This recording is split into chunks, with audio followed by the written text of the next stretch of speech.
Kabilang po sa mga patuloy na tinututukan ng Office of Civil Defense, lalo na ni Pangulong Ferdinand R. Marcos Jr. at ang national at local government, ang Bulkang Kanlaon.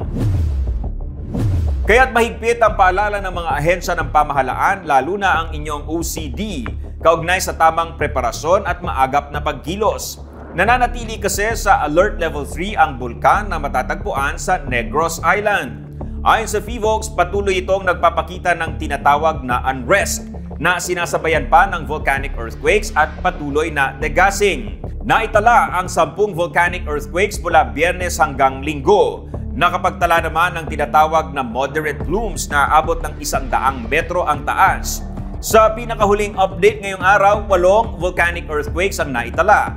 2,901 na tonelada ng sulfur dioxide ang naibuga. Nananatili pa rin sa Alert Level 3 ang estado ng bulkan, kaya patuloy ang paalala ng PHIVOLCS na posible pa rin ang pagsabog at pagbuga ng lava.